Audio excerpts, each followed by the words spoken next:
Hello there, ladies and gentlemen, and welcome once again to another episode of The Cider Drinker.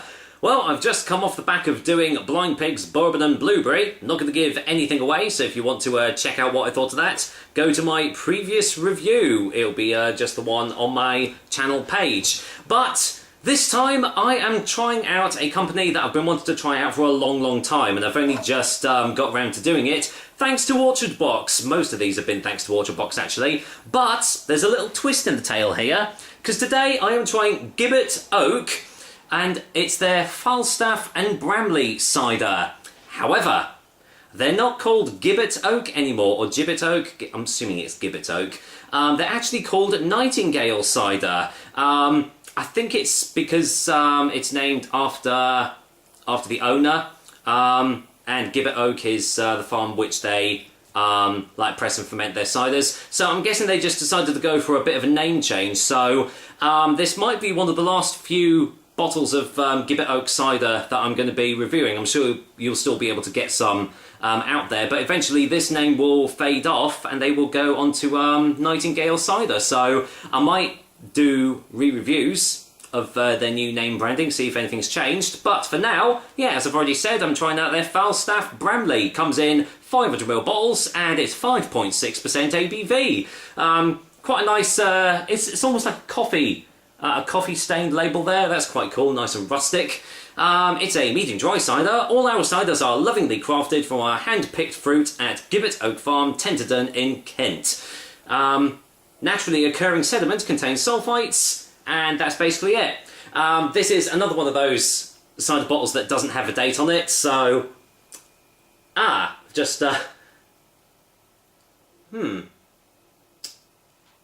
Okay, I have actually just, assuming that's the date. Okay, if that's the date, this is another horrendously out-of-date cider. Hooray!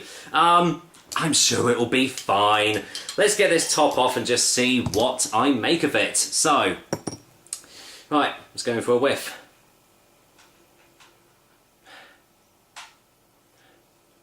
Once again, this is the second time my cat is making horrendous noises, so apologies for that.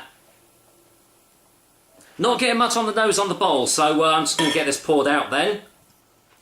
It's kind of strange to see the Bramley apple being used in a cider, because obviously normally it is a culinary cooking apple. So yeah, it'll be interesting to see. Now, I don't know whether this was originally sparkling, but if it was sparkling, well, it clearly isn't now. But yeah, nice light colour there. Yeah, very light in colour actually, but it's got a nice haziness about it. Sort of a translucent effect there. Can see little bits of sediment floating in it. Yeah, it does look really nice. So, any smells on the glass? Strangely enough, this isn't really smelling of much.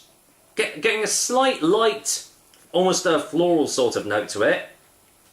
But generally, yeah, not much on the nose, so I'm guessing it's all going to be in the taste. I'm just hoping that, you know, if that was the date, that it's not messed up this cider too much.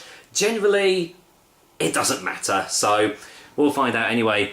Cheers, guys. Here's to Gibbet Oak's Falstaff Bramley cider, or should I say Nightingale ciders, Falstaff and Bramley, courtesy of Orchard Box. Cheers.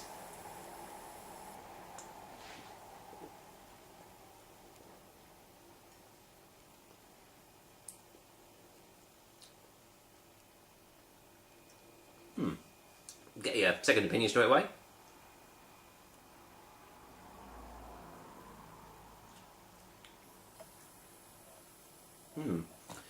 All very light tastes here, but it's very mouth-watering. Blimey, it's getting my juices flowing, that's for sure. Got a slight acidity behind it, but at the same time it's also got a nice sort of sweet floral taste as well, which kind of balances things out a little bit and stops one taste from kind of overpowering the other one, so not too bad.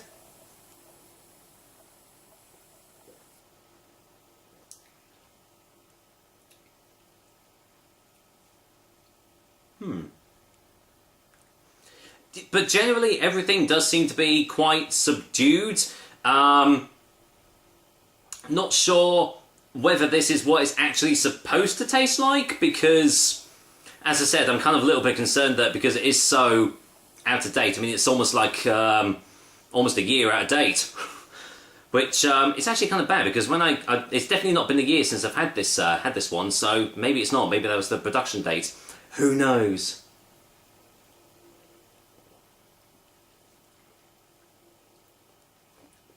But if I remember correctly, I remember having and reviewing Sheppey's Falstaff cider quite a long time ago, and I remember that being quite a light, not quite generic sort of tasting cider as well.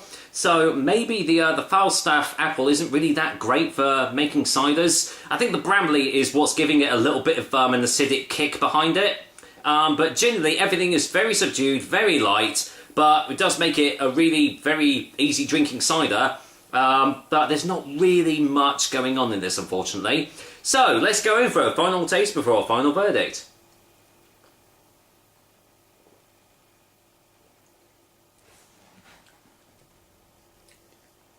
Well, I'll be honest, I can't see that lasting too long because it is very, very easy to drink.